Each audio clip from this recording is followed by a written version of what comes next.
Hey guys, what's up? Endgame with my first 100 sliding spear will get off the path of Exile2, 0.2 Dawn of the Hunt League, and I finally solved the puzzle around the lightning Jefferson and especially the weak hunters, and I'm not using Twister and will win, and it feels so good. So what do I do? Well, there's a really nice notable in your skill tree, Dance with Death, that will give you 25% more skill speed if you want to have a shield equipped, and because I really hate pairing, this is perfect and we are so fast with it. We can throw our spears so fast around with it, and that's one important thing. Another important thing is the critical strike, so we can stack our accuracy beyond 100%, and then we're gonna get more accuracy rating. We can do this with like things like near sight when we are at close range, but if you don't like to fight close range, you can also skill in another thing. There's also things like precision salvo, or also things like precise point where we're gonna get more accuracy rating.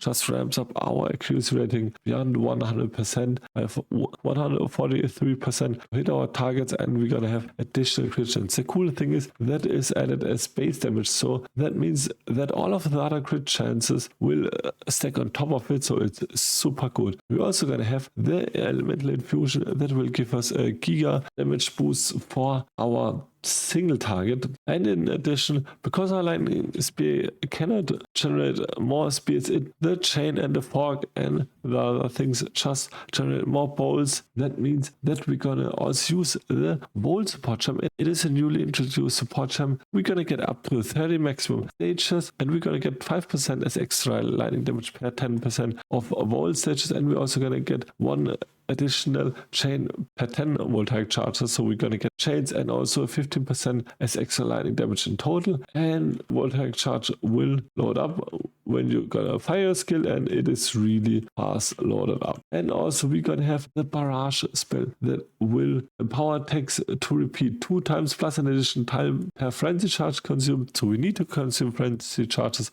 How are we gonna consume frenzy charges? Well, we're gonna consume them with Comet Frenzy on normal mobs, but we need to freeze, electrocute, or pin them. But how can we electrocute the enemies? Well, you can take the Kitoko's current lightning damage from hits contributes to electrocution build up, and because we're gonna do lightning damage, we're always gonna electrocute the enemies. That will be a really nice frenzy charge generation for trash mobs. But if you don't want to spend so much exalt ops on the Kitokos, you can also take the electrocute support gem and put it in your stormlet, so we're gonna generate that. But I think the 4 exalt ops are really good invested, because you will also carry the gloves over until at the early stages of the maps. And on the bosses, we're gonna use the sniper mark, so we're gonna generate a frenzy charge after we critted against the target. So this was the basic setup of this build. I will also put on a chart line in the comments down below and also in the description, where you can follow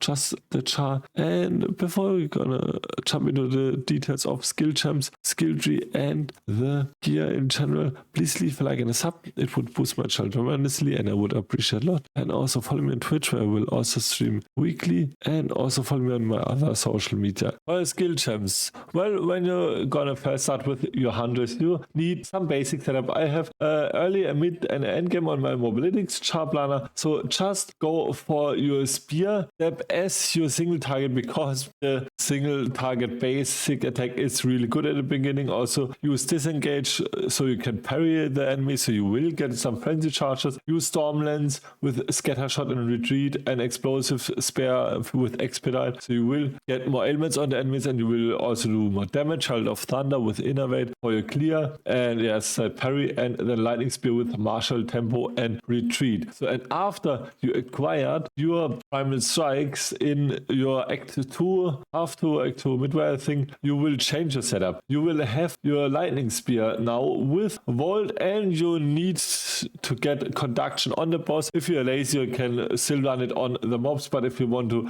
speed up your mob progression, you will go for martial tempo, or you can get some other support, because yeah, we are even faster then. So what things gonna change when we gonna acquire our primal strikes? Well, not that much. We gonna get our volt in our lightning spear. If you're gonna have it, it will be around level 25 where it can drop, it is Uncut Support Gem 2. This is really cool. As I said, you will always wait for your 30 charges and then you will get more damage out of it. As you can see here, it will fill up on your progress bar at the left top side. Or Stormlands will be the same, just follow the Charplaner. Also Explosive Spear will remain the same. So you can use either your Sniper's Mark to generate frenzy charges, but I would advise you to run Voltaic Mark so you have a higher chance to generate shock chance, and your shock has 30% increased effect on enemies, so it will benefit our single target. And also go for persistence, so the Voltaic Mark will last longer. Also go for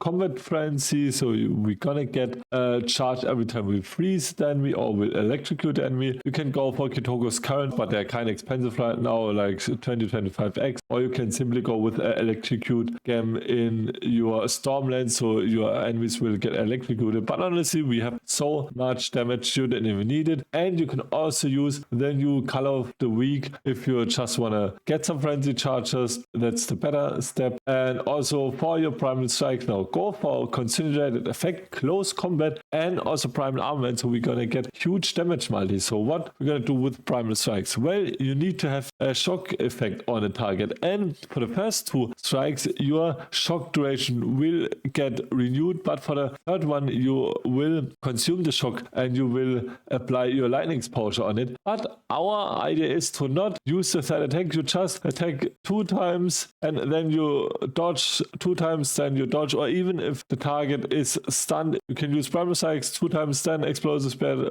2 times, then your other spear, then, and that's the rota. So always attack 2 times, then either dodge roll, explosive spear, or 2 times, and then Stormlands and start again. And always keep sure that your Voltaic Mark is on your target. So that's extremely important. Other than that, get Wind Dancer with precision in it. Precision will give you more accuracy rating, and also get Barrage into it, so your lightning spear is empowered and you will fire 3 times. So for your endgame setup, I will do a separate video on it, but you can already check it out on the Charplaner. Take Infused Weapon as your third ascendancy. You can either get your Infused Weapon as your second or your third ascendancy, and then also get Herald of Thunder. I don't have it in my mid-game setup because I wasted so many spirit gems as I try things out, but definitely take Herald of Thunder as your first spirit gem. And then also get a cast and crit setup with Sniper's Mark, Inspiration, Impedance, and Energy Retention, so you will get your better Sniper's Mark generation. For your bosses, you will just switch off Herald of Thunder and Comet Frenzy, and then you should have around 10 spirit. You need more because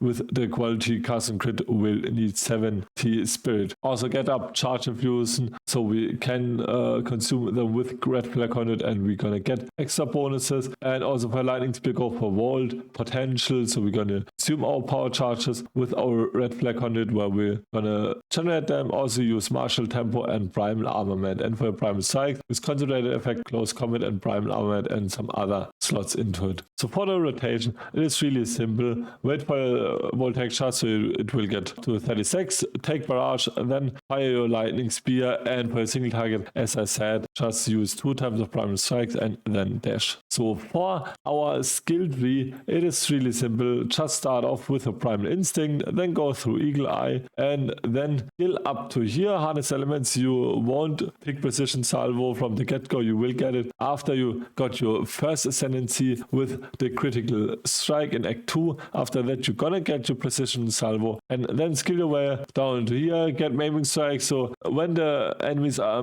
maimed, they have 15% reduced evasion rating. Why this is important? Because the less evasion rating the monsters will have, the more accuracy rating we're gonna have, and the more chance hit we're gonna have. So we're gonna get more crit chance from maim out of it. And after that, spec into your focus thrust, your precise point, your rolling strike. After that, take Dance with Death. As I said, it is really good. And then unequip your shield, then get your Javelin, and you should have already Killing Strike done. Then get Precision Salvo, and now you can just follow my Charplaner where I want. You can even get things like Cressel for more shock chance and magnitude of shock you inflict. Or you can go for nearsighted, so we're gonna have more accuracy rating and we have a higher chance to crit with our primal strikes. And I also have endgame setup on our Charblana, so we have the full effect like with our Endless Suit and Wildstorm and things like more frenzy charge generation, also more power charge generation. Just check out my Charblana if you're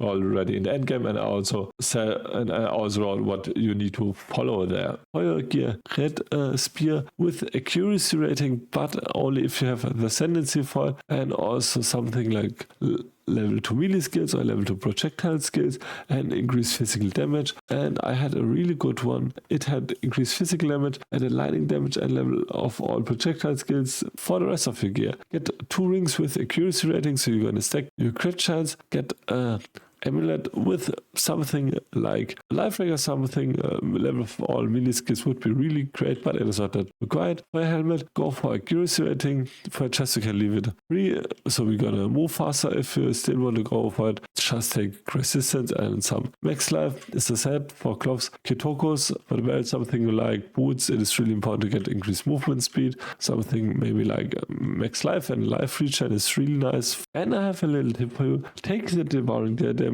if you want to spend 1 Exile2 up. So I found the devouring diadem, and the nice thing is you will recover 20% of your maximum life every 3 seconds when there is a corpse nearby. So it is really useless at boss encounters. I have my swap gear with like accuracy rating, but when you're fighting large packs of monsters, it is really nice to get like kind of infinite health. You won't get one-shotted or swarmed by enemies. And also take Herald of Thunder with magnified effect and innovate. So I hope I could show you a cool leveling build. I will update it with the leveling build maybe in Cruel, and also then the endgame build when it's a mapping build. I'm now at Act 3. It's starting to roll. I got my second ascendancy choice with like 40, and it was really blast. And yeah, if you like this video, please leave a like and a sub. It would boost my channel tremendously. And also ask me some questions in the comments down below. And until next video, bye.